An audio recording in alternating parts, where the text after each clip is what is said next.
My name is Carol Rosin. I'm an educator who became the first woman corporate manager of an aerospace company, Fairchild Industries.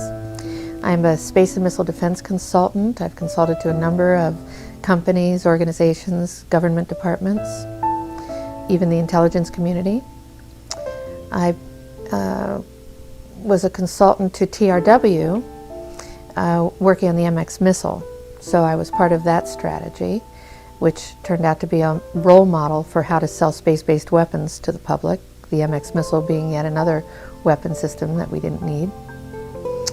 And I founded the Institute for Security and Cooperation in Outer Space, a Washington, D.C. based think tank.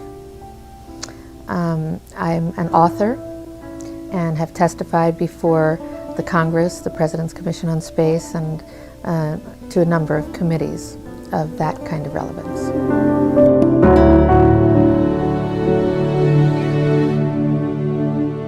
When I was a corporate manager of Fairchild Industries in 1974 through 77, I met the late Dr. Wernher von Braun in early 74. At that time, von Braun was dying of cancer, but he assured me that he would live a few more years in order to tell me about the game that was being played. That game being the effort to weaponize space, to control the Earth from space and space itself.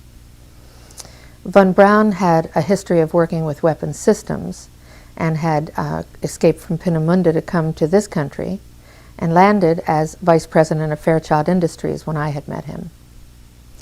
Von Braun's purpose in life during the last years of his life, his dying years, was to educate the public and decision makers about why space-based weapons are a dumb, dangerous, destabilizing, too costly, unnecessary, unworkable, undesirable idea, and about the alternatives that are available. And as practically a deathbed speech, he educated me about those concepts and who the players were in this game, and gave me the responsibility, since he was dying, of continuing this effort to prevent the weaponization of outer space. He invited me to come up on the platform with him, and actually he's holding on to me in this picture. I'm trying to get off of the platform, and he's holding on to this, trying to make me laugh. He's telling me jokes. When Wernher von Braun was dying of cancer, he asked me to be his spokesperson, to appear on occasions when he was too ill to speak. And I did. And what he asked me to do was to educate decision makers and the public about why we shouldn't be putting weapons in space, why they're a dangerous, destabilizing, too costly, unnecessary, untestable, unworkable idea, and what the alternatives are, how we could be building a cooperative space system. What was most interesting to me was a repetitive sentence that he said to me over and over again during the approximately 4 years that I had the opportunity of working with him, and that was the strategy that was being used to educate the public and decision makers, and the scare tactics, the spin that was being put on a weapon system. And that was how we identify an enemy.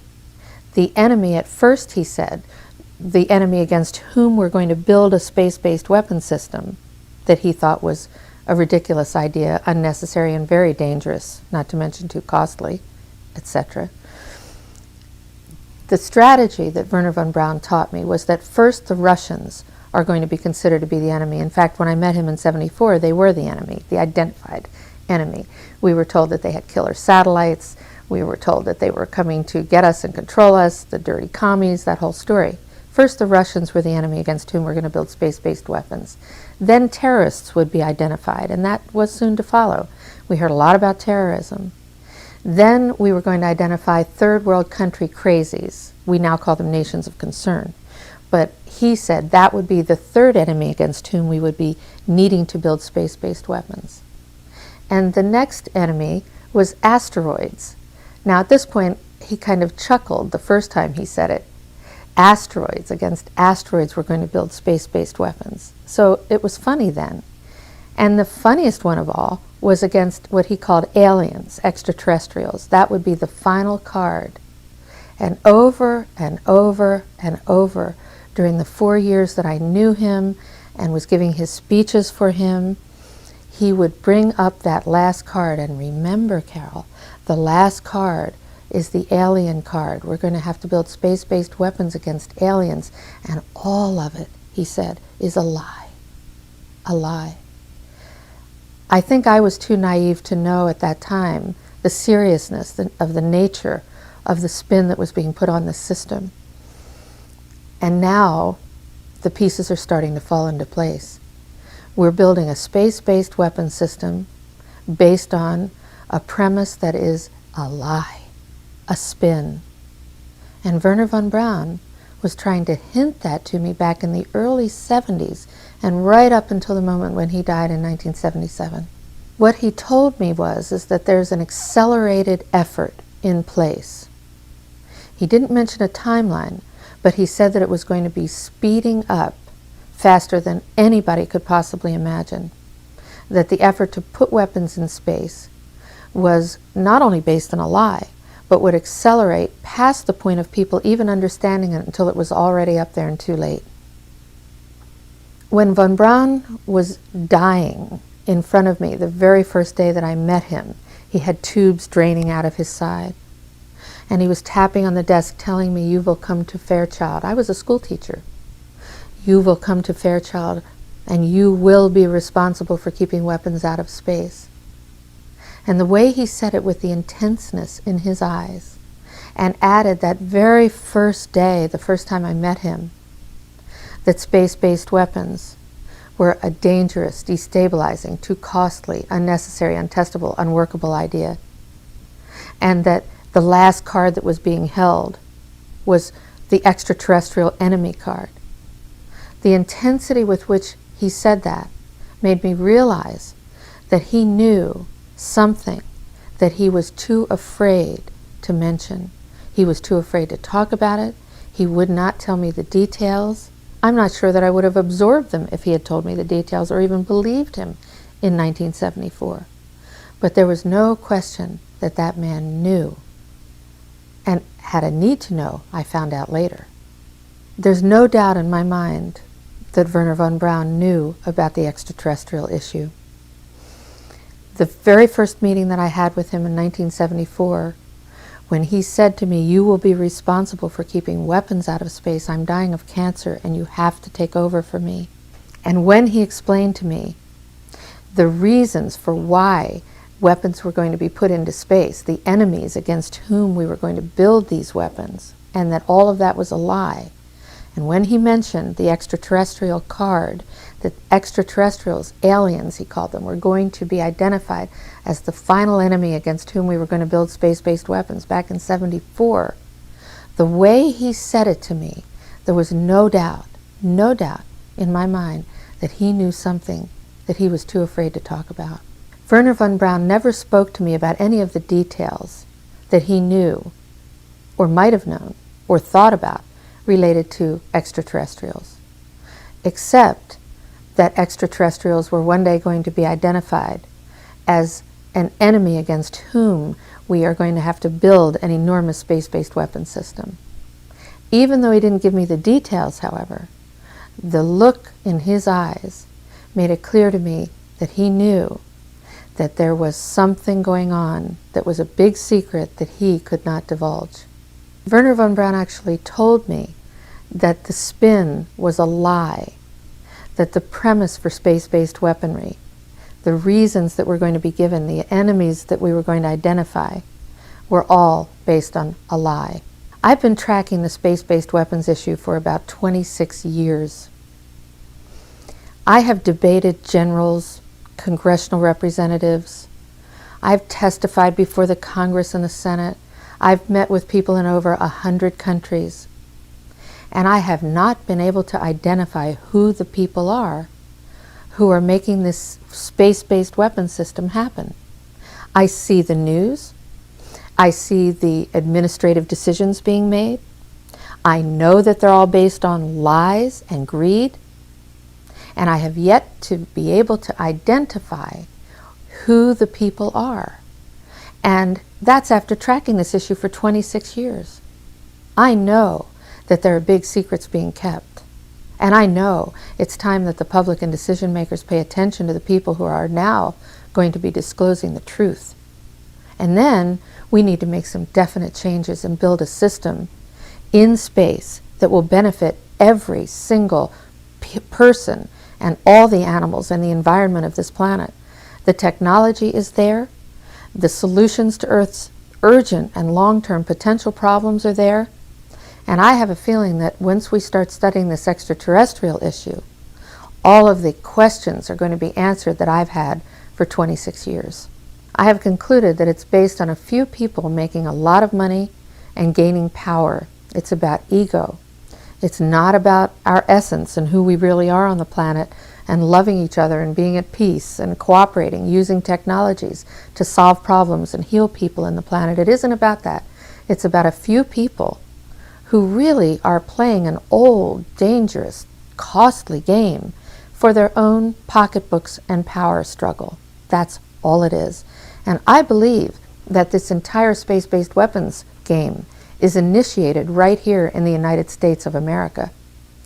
And what I hope is that with the new administration, I hope that this information that's being disclosed will allow the new administration to do what is right, which is to transform the war game into a space game, so that we use the technologies that are available, not just as spin-offs of war technology, but as direct technological applications to building a cooperative space system that will benefit the entire world and that will allow us to communicate with the extraterrestrial cultures that are obviously out there. I helped to start the movement to prevent the weaponization of outer space. I founded the Institute for Security and Cooperation in Outer Space in Washington, D.C., which was a think tank with an action component. We studied this issue of who was going to benefit from building a space-based weapons program, which is merely an extension of the Earthbound war game. Of course, the next highest frontier, the high ground, is outer space. So it's a very natural place for those who play in the war game, who benefit from it, to go into outer space with their weapons. Who would benefit from it are the people who work in that arena. That's people in the military, in industries, in universities and labs, in the intelligence community. And this is not just in the United States, it's worldwide. This is a worldwide cooperative system. Wars are cooperative, just as peace will be when it breaks out. But right now, there are a lot of people benefiting. This is what our economy has been based on in this country and spreading around the world. War. And people suffer as a result. It's not fair. It never has been. People have screamed for, let's build out of swords, let's make plowshares, let's have peace and hold hands around the world, but it hasn't worked because too many people are benefiting. Not only are they benefiting financially, but from what my experience is, there are people who actually believe that Armageddon should happen, so we have to have these wars. So it's going from the pocketbook to the religious right. Some people who actually believe that we have to have wars for these religious reasons. And there are people who just love war. I have met warriors who love to go to war. And then there are the good people, the soldiers, who just take orders. And they have to feed their children and send them to college, so they want to keep their jobs. People in laboratories have told me they don't want to work on these technologies for war, but if they don't, they won't get a paycheck. Who's going to pay them? And what I see is that there are not only dual uses for these technologies, but there are many uses for the same technologies. And once people start to learn, as we learned about the bomb, they start to learn about what's in outer space, this place above all of our heads, this common place above all of our heads in which we can travel, we can build space hospitals, schools, hotels, laboratories, farms, industries. It may sound far out, but if we don't do that, we're going to build battle stations and weapons pointed down all of our throats and into space. And apparently we've been doing some of that already. So we have a choice now that can be made. We can all benefit, all the people in the military-industrial complex, in the intelligence community, in universities and labs, in the United States and all over the world, we can benefit. We can just transform that industry so easily with just a decision based on our highest consciousness, on our spirituality, and on the fact that we have no choice unless we all want to die, and we don't. Not yet, anyway. So now we can all benefit financially, spiritually, socially, psychologically, and it's technologically and politically feasible to transform this game now, and everybody will benefit. In 1977, I was at a meeting in Fairchild Industries in a conference room called the War Room. And in that room were a lot of charts on the walls with enemies, identified enemies, names that people had never heard of, names like Saddam Hussein and Gaddafi. But we were talking then about terrorists, the potential terrorists. No one had ever talked about this before, but this was the next stage after the Russians against whom we were going to build space-based weapons, these terrorists. And I stood up in this meeting and I said, excuse me, why are we talking about these potential enemies against whom we're going to build space-based weapons if in fact we know that they are not the enemy at this time? And they continued the conversation about how they were going to antagonize these enemies, and that at some point there was going to be a war in the Gulf, a Gulf War. Now this is 1977. This is 1977. And they were talking about creating a war in the Gulf region when there was $25 billion in the space-based weapons program that yet had not been identified. It wasn't called the Strategic Defense Initiative, at least, until 1983. This weapons system then had obviously been going on for some time that I didn't know anything about. So I stood up in this meeting in 1977 and it said, I'd like to know why we're talking about space-based weapons against these enemies. I'd like to know more about this. Would somebody tell me what this is about? Nobody answered. They went on with this meeting as though I hadn't said anything. And suddenly I heard myself stand up in the room and say, if nobody can tell me why you were planning a war in the Gulf when there's a certain amount of money in a budget so that you can create the next set of weapons systems that will be the beginning of the sell to the public about why we need space-based weapons, consider this my resignation, and you will hear from me again. And nobody said a word, because they were planning a war in the Gulf, and it happened exactly as they planned it, on time. If anyone had any doubt at all about how far advanced the research and development program, the largest R&D program in recorded history, is today, these books are proof. This is the National Missile Defense Deployment Environmental Impact Statement, but it comes in 4 huge volumes, and they're being sent all over the country, maybe even to different parts of the world, to our allies. There were lists on the wall of identified enemies against whom we were going to build space-based weapons. They were also talking about the plans to create the Gulf War, and that's when the Gulf War was first being planned, back in 1977. Who was at this meeting? The room was filled with people in the revolving door game. There were people that I had seen once in a military uniform and other times in a gray suit and an industry outfit. These people play a revolving door game. They work as consultants, industry people, and or military and intelligence people. They work in the industries, and they revolve themselves through these doors and right into government positions. I stood up in this meeting and asked if I was hearing correctly, that when there was $25 billion expended in the space-based weapons budget, the research and development budget, that there was going to be a war in the Gulf, stimulated, created, so that they could then sell the next phase of weapons to the public and the decision makers. That this war was going to be created so that they could dump the old weapons and create a whole new set of weapons.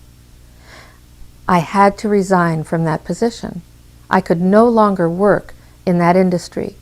And in that room were the revolving door people.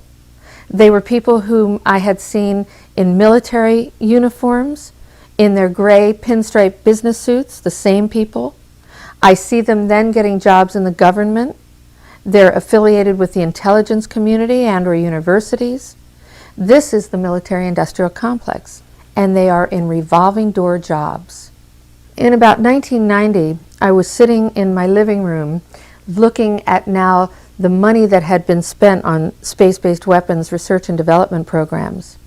And I realized that it had come to that number, about $25 billion. And I said to my husband, I am now going to stop everything. I'm going to stop and sit and watch CNN television, and I'm going to wait for the war to happen. And my husband said, well, you've finally gone over the lid, you have flipped out. Friends said, you have really gone too far this time. There is not going to be a war in the Gulf. Nobody's talking about a war in the Gulf. And I said, there is going to be a war in the Gulf. I'm going to sit here and wait for the war in the Gulf. And it happened, right on schedule. As part of the war game in the Gulf, of course, we were told, we the public, that the United States was successfully shooting down Russian Scud missiles. And we were rationalizing new budgets based on that success. In fact, we found out later, after the budgets were approved for the next phase of weapons, that it was a lie. We did not have the technology. We did not have successful shoot-downs the way we were told. It was all a lie, just to get money, more money, put in the budgets to make more weapons. I was one of the first people to go independently to Russia when I heard that they had killer satellites. And when I went to Russia in the early 70s, I found out they didn't have killer satellites. It was a lie. And in fact, the Russian leaders and people wanted peace. They wanted to cooperate with the United States and the people of the world. Another time I called Saddam Hussein when he was lighting his oil fields on fire. And my husband was in the kitchen while I was making this phone call, and I got a call back from his first attaché, with Saddam Hussein nearby, I was told, saying, are you a reporter? Are you an agent? Why do you want to know? And I said, no, I'm just a citizen who helped to start the movement to prevent the weaponization of outer space, and I have found that a lot of the stories that I've been told about weapon systems and the enemies are not true. So I wanted to find out what Saddam Hussein wants, what would satisfy him to have him stop making these oil fields go on fire and stop antagonizing people. And he said, well, nobody's ever asked him that question, what he wants. So when I hear that there's a possible threat of extraterrestrials, and I look at the history of thousands of years of possible visitations, recorded history, and when I hear now the stories of the disclosures of honest military intelligence industry people who have had experiences with UFOs, with crashes and landings, with live or dead bodies of extraterrestrial beings, people from out in the universes. And if I'm ever told that these are enemies against whom we have to build space-based weapon systems, based on my own personal experience of having worked in the military-industrial complex on weapon systems and military strategy, I'm going to know it's a lie. It's a lie. And I'm not only not going to believe it, but I'm going to go out as loudly as I can and tell everyone to take a look. They have not taken us away yet. We're still here after thousands of years of visits. If in fact they're still visiting us now and people are working with ETs, live or dead, if they're taking photographs, if they're experiencing all kinds of UFO experiences, then we have to look at this as something that is not a hostile occurrence.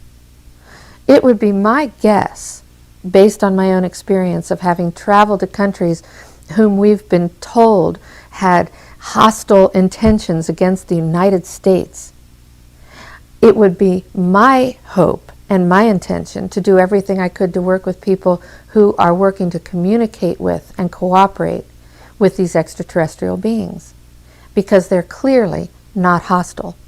We're here. That's enough proof for me. I have a vision based on the new information that I'm learning about related to extraterrestrials and the information, the technology, the techniques for communicating and sharing information, that we have the potential on this planet now of actually living in a state of peace based on the information, the technology, the direct applications of all of that to all the people of the world, to our environment and other animals, the plants, the air, sea, and land. I think that we can have a clean and healthy environment with a happy, peaceful, dancing, musical, artistic planet with people who want to make money. They can still make money with their investments. There are enormous investment possibilities and technologies that can be developed. We're seeing tastes of it now, just in the fields of transportation, communication, healing techniques, life extension techniques. The potential is unlimited. The opportunities and benefits for careers, for jobs, the opportunities and benefits for health of our individual selves, of whole communities, of our planet itself. The potential for education, for being able to communicate from the technological ways to maybe telepathically. The communication and education techniques as an educator so excite me. We can be sharing our lives, our cultures, respecting our differences, learning about what each other wants, and most important of all, we can be touching our own essence, the essence of our own beings, the essence of extraterrestrial beings. We can reach that state of love on this planet. What could be more exciting than that? And those people who want to be leaders can. Those people who just want to sit in the light can. There is no limit to how people can choose to live on this planet. We have a chance to do that, and I think the window is closing rapidly. I don't think we have much time in which to make that decision. We're too close in too many ways to either dying our physical bodies, to having some horrible disaster happen, to having some sort of war take place, whether it's from a high technology or an exotic weapon system, or a bacterial or viral, a biological or chemical warfare, a suitcase bomb, an atomic bomb. I mean, what are we talking about when we have the capability of communicating worldwide? I see that as a vision that's a reality. There's no question that we can have that right now, but it takes a leader. And from what I hear from talking with soldiers, industry people, university people, with the people around the world, is that it has to start with the United States president, and that's whom we all have to reach. If you're international, if you're around the world, if you're in the United States of America, whether you're from any party or any belief system or any religion, the United States Commander-in-Chief, the President of the United States, is the person that needs to be reached. And we need to say that we want an ultimate, comprehensive, verifiable ban on all space-based weapons, including exotic weapons that we have yet to dream about. Wernher von Braun gave me the assignment of preventing the weaponization of outer space from happening. But what he said to me over and over again was that his real concern, his greatest concern, was about psychotronic weapons. Did he discuss what those were? No. He didn't discuss what they were, but he repeated over and over to me that this was the real concern. This is what we should really be concerned about. But he would add, the public, however, won't understand that yet. So let's just call for the ban on space-based weapons. That can be understood, it can be measured, it can be done. And once you have a ban on space-based weapons, you've put a lid on the arms race. People have become aware, they've become connected consciously, and they will begin to understand that there are alternatives. But his real concern, the biggest concern he had, was about the psychotronic weapons. Those are mind-controlled weapons, mind-controlled people or technology. Very dangerous weapons. The first big speech that I gave for Wernher von Braun was in July of 1974. It was soon after I had met him, just a few months after I had met him. He gave me the assignment of speaking in Chicago at McCormick Hall to 18,000 people. The only other speech I had ever given was in a PTA meeting, and I had rehearsed that speech in the mirror the night before about mustard being squirted in the cafeteria by the children. I was so nervous. Now I was going to appear before 18,000 people. Nervous takes on a new meaning. What he said to me was, however, I'm going to send you 5 books in a taxi cab, take these pink index cards and take some notes, and you will introduce a live satellite demonstration, the Fiji Islands, some other countries, and you will tell about this live satellite demonstration. I had no idea what he was talking about. And he said, but that's not a worry either. Don't worry, you don't have to really read all of these books because I'm going to transmit the speech to you. And I said, how are you going to transmit the speech to me? You're going into the hospital. And he said, I'm going to transmit it as though you're talking on the telephone. Well, I memorized the best I could these little pink index cards, and I got up on the stage. There were 18,000 people in front of me. There was a podium with my picture on it. I had to put my hand over the screen. I had no idea what I was going to say because I couldn't see the pink index cards because I was perspiring and it was dripping down my face. When suddenly I heard in my left ear Wernher von Braun talking to me like he was talking on the telephone. And he transmitted this speech to me, the entire speech, for 35 minutes in my left ear. I heard myself then talking about KU band and C band, and I was just repeating what he was saying. But he was in a hospital bed on the East Coast, and I was in Chicago with nothing, no technology in my ear, standing in front of 18,000 people, listening to him transmit the speech. It was amazing. Did he ever relate to you how that was effected? No, he laughed when I asked him. He thought it was funny. I sent it with my autograph to him. I thought that was funny, that I would sign my autograph to him. But he sent it back now with his, and he says, to Carol Sue, this time it was my turn, Wernher von Braun.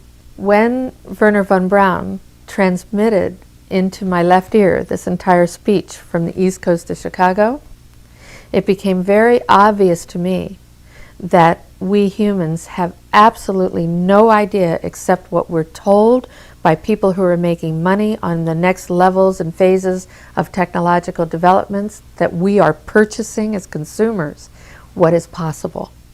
We have barely touched the tip of the iceberg of what the mind is capable of creating.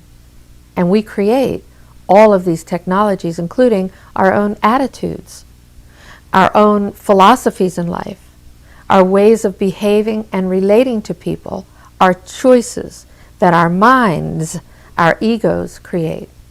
That became very clear to me as I started actually integrating the fact that he had transmitted the speech to me and it was real. And I didn't go public about that for years because I knew that people would not believe me. They would think that this was completely insane. But in fact, it happened. It was real. There seems to be some reason to discredit very viable and very reputable witnesses when they say something is unidentified. Well, you show me the individual that can identify everything in the heavens, and I will show you the second coming.